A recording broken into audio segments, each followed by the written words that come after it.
ప్రభుత్వ విద్యారంగ పరిరక్షణ కోసం శాస్త్రీయ విద్యా విధానం కోసం విద్యార్థులు ఐక్యంగా ఉద్యమించాలని ఆక్నో పూర్వ తెలుగు భాష అధ్యక్షులు టి సత్యనారాయణ పిలుపునిచ్చారు. ప్రగతిశీల ప్రజాస్వామ్య విద్యార్థి సంఘం ఆంధ్రప్రదేశ్ రాష్ట్ర 24వ మహాసభలు రాజమహేంద్రవరం నగరంలో డాక్టర్ బిఆర్ అంబేద్కర్ భవన్లో శుక్రవారం ప్రారంభమయ్యాయి. ముందుగా పీడీఎస్యు బిగిపిడికిలి జెండాను పీడీఎస్యు రాష్ట్ర అధ్యక్షులు ఎస్ఎండి రఫీ ఎగురవేశారు. ఈ మహాసభలను ప్రారంభించిన ప్రొఫెసర్ సత్యనారాయణ మాట్లాడుతూ దేశవ్యాప్తంగా 950కు పైగా ఉన్న యూనివర్సిటీల్లో వేలాది ప్రొఫెసర్, లెక్చరర్, నాన్ టీచింగ్ పోస్టులు ఖాళీగా ఉన్నాయని, దీనితో యూనివర్సిటీ విద్యా సంక్షోభంలో కూరుకుపోయిందని అన్నారు. కొటారి కమిషన్ 1968లోనే కేంద్ర బడ్జెట్లో 10%, రాష్ట్ర బడ్జెట్లో 30%, జీడీపీలో 6% నిధులు కేటాయించాలని సూచించినా ఏ ప్రభుత్వం అమలు చేయలేదని విమర్శించారు. యూనివర్సిటీలో కుల వివక్ష రాజ్యమేలుతుందని అన్నారు. దేశభక్తి, యువత భావాలను పెంపొందించుకొని శాస్త్రీయ విద్యా సాధనం కోసం ప్రభుత్వ విద్యారంగ రక్షణ కోసం విద్యార్థులు పోరాడాలని పిలుపునిచ్చారు. సిపిఐ న్యూ డెమోక్రసీ కేంద్ర కమిటీ నాయకులు పి టాన్యా మాట్లాడుతూ కేంద్రంలో మోదీ ప్రభుత్వం సామ్రాజ్యవాద కార్పొరేటీకరణ విధానాలను అమలు చేస్తోందని అన్నారు. విద్యారంగంలో మనువాద భావజాలం చొప్పించి కాషాయీకరించి విద్యార్థుల మెదళ్లను ధ్వంసం చేస్తుందని విమర్శించారు. పీడీఎస్యు జాతీయ కన్వీనర్ ఎం రామకృష్ణ మాట్లాడుతూ పీడీఎస్యు గత 5 దశాబ్దాలకు పైగా విద్యారంగ సమస్యల పరిష్కారం కోసం నిరంతరం పోరాడుతోందని అన్నారు.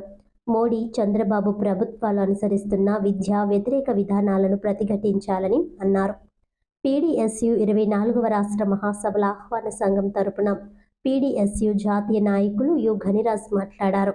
ముందుగా పీడీఎస్యు విప్లవ విద్యార్థి ఉద్యమంలో నేల కొరిగిన comrades George Reddy, JCS Prasad, కోలాశంకర్ చేరారు. సాంబయ్య వరహాలు, రంగవల్లి వంటి విద్యార్థి అమరవీరులకు జోహార్లు నేర్పిస్తూ పీడీఎస్యు రాష్ట్ర ప్రధాన కార్యదర్శి ఎస్ కిరణ్ కుమార్ సంతాప తీర్మానాన్ని ప్రవేశపెట్టారు. మహాసభ 2 నిమిషాల పాటు మౌనం వహించారు. పీడీఎస్యు రాష్ట్ర మహాసభలో అరుణోదయ సాంస్కృతిక సమైక్య కళాకారుల ఆటల పాటలతో, డప్పు డాన్సులతో అలరించారు. ఓ అరుణతార, పాటమ్మతోనే ప్రాణం నాకు, చదువులమ్మరారా అనే పాటలు విద్యార్థులను ఉత్తేజం చేశాయి. ఈ మహాసభకు రాష్ట్ర వ్యాప్తంగా వివిధ జిల్లాల నుండి 500 మందికి పైగా విద్యార్థి ప్రతినిధులు హాజరయ్యారు.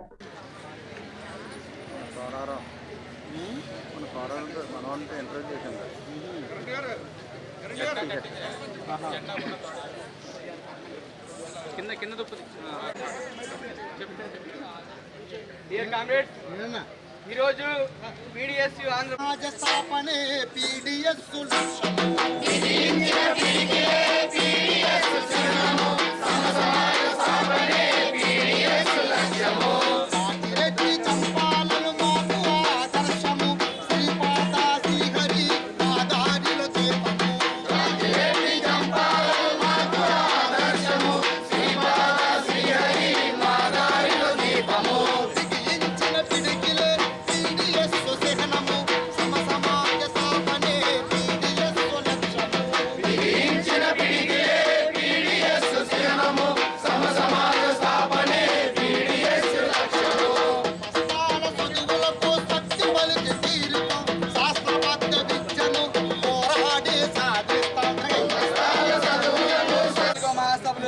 రాజమహేంద్రవరం పట్టణంలో మనం జరుపుకుంటా ఉన్నాం.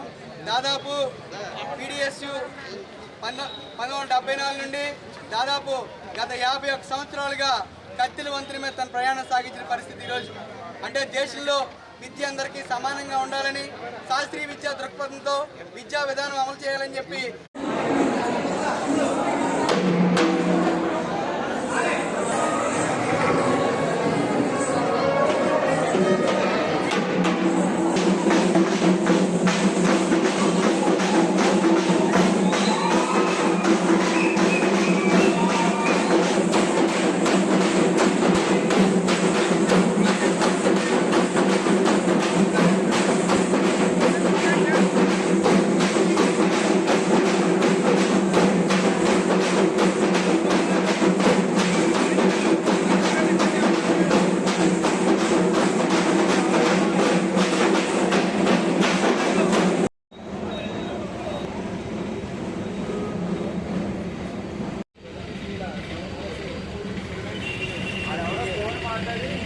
ఎస్ కిరణ్ కుమార్, పీడిఎస్యు ఆంధ్రప్రదేశ్ రాష్ట్ర ప్రధాన కార్యదర్శి.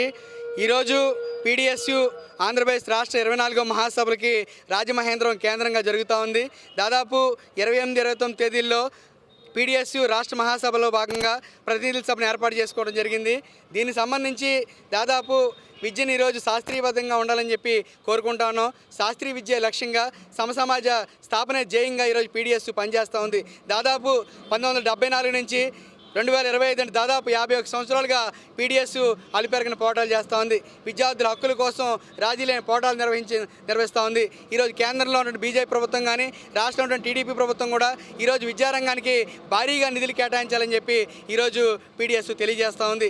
అంటే దాదాపు రాష్ట్రంలో నిరుద్యోగులందరూ కూడా ఉన్నారు. నిరుద్యోగులందరూ కూడా 3,000 రూపాయలు నిరుద్యోగ భృతి కల్పిస్తామని చెప్పి సూపర్ 6లో భాగంగా చంద్రబాబు ప్రభుత్వం మాట్లాడింది. ఈరోజు కేంద్రం నరేంద్ర మోడీ గారి ప్రభుత్వం దాదాపు సంవత్సరానికి 1 కోటి ఉద్యోగాలు భర్తీ చేస్తానని చెప్పడం జరిగింది. అంటే ఈరోజు కూడా ఉద్యోగాలు లేక చాలామంది నిరుద్యోగులు అందరూ కోచింగ్ సెంటర్లో మగ్గిపోతున్న పరిస్థితి ఈరోజు కనబడతా ఉంది. అంటే దేశంలో కానీ రాష్ట్రంలో కానీ విద్యారంగం ఈరోజు సంక్షోభంలో నెట్టబడతా ఉంది. కాబట్టి దాదాపు జీడీపీలో 6% నిధులు కేటాయించాలని చెప్పి, అలాగే రాష్ట్ర బడ్జెట్లో 30% నిధులు కేటాయించాలి, కేంద్ర బడ్జెట్లో 20% నిధులు కేటాయించాలని చెప్పి పీడిఎస్ ఈరోజు కోరుకుంటా ఉంది.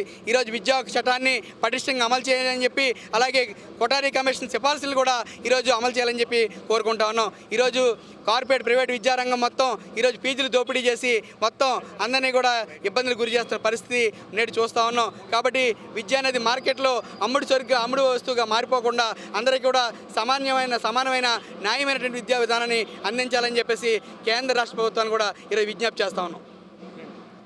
ఎస్ఎండి రఫీ, ప్రగతిశీల ప్రాస విద్యార్థి సంఘం రాష్ట్ర అధ్యక్షులు. ఈరోజు రాజమండ్రి జిల్లా కేంద్రంలో పీడిఎస్యు రాష్ట్ర 24వ మహాసభ 28, 29న దాదాపు 26 జిల్లాల నుంచి 300 మంది డెలిగేట్స్ ఈ సభలకు హాజరు కావడం జరిగింది. ఈరోజు కేంద్రంలో అవలంబిస్తున్న విద్యార్థి వ్యతిరేక విధానాల మీద పీడిఎస్ రాజనీయులు పోరాటాలు చేస్తామని చెప్పి తెలియస్తున్నాం. ఈరోజు పీడిఎస్ 1974 నుంచి నేటి వరకు 50 వసంతాలు పూర్తి చేసుకొని 51వ వసంతాల్లో వచ్చినప్పటి నుంచి అనేక పోరాటాలు విద్యార్థి యువజనాంగం మీద రాజనీయ పోరాటాలు ఏకైక విద్యార్థి సంఘం పీడిఎస్ విద్యార్థి సంఘం పోరాటం చేసేది తెలియస్తున్నాం. ఈరోజు కేంద్రంలో బీజేపీ ప్రభుత్వం, రాష్ట్రంలో కూటమి ప్రభుత్వం ఏదైతే రాష్ట్రంలో దేశంలో ఉన్న విద్యారంగ సమస్యల్ని పరిష్కరించడం పూర్తిగా వైఫల్యింది. ఈరోజు నారా లోకేష్ అధికారం చేపట్టి, కూటమి ప్రభుత్వం అధికారం చేపట్టి దాదాపు 18 నెలల కాలం కావస్తున్నా అధికారం వచ్చిన 100 రోజులే రాష్ట్ర వ్యాప్తంగా పెండింగ్ ఉన్న 6,400 కోట్ల రూపాయలు బకాయిలను విడుదల చేస్తామని చెప్పిన నారా లోకేష్ ఈరోజు హామీలు ఎందుకు అమలు చేయాలని చెప్పి మేము తెలియజేస్తున్నాం. ఈరోజు విద్యా వ్యవస్థను పూర్తిగా దష్టపరచలో ఈ కేంద్ర రాష్ట్ర ప్రభుత్వం అని చెప్పి తెలియజేస్తున్నాం. ఇప్పటికైనా రాష్ట్ర ప్రభుత్వం తక్షణమే రాష్ట్రంలో ఉన్న పెండింగ్ ఉన్న ఫీజు పేమెంట్లు, అలాగనే పెండింగ్లో ఉన్న స్కాలర్షిప్లు, అలాగనే కాస్మెటిక్ మెస్ ఛార్జీలు ఏదైతే రాష్ట్ర వ్యాప్తంగా గుర్తింపు లేని స్కూళ్ళు, కార్పొరేట్ ప్రైవేట్ స్కూళ్ళు గుర్తింపు రద్దు చేయకపోతే పెద్ద ఎత్తున పీడిఎస్ రాష్ట్ర మహాసభలో కొన్ని తీర్మానాలు చేసి భవిష్యత్తు కార్యాచరణ రూపొందిస్తామని చెప్పి ఈ రాష్ట్ర ప్రభుత్వానికి కేంద్ర ప్రభుత్వం హెచ్చరిక జారీ చేస్తున్నాం.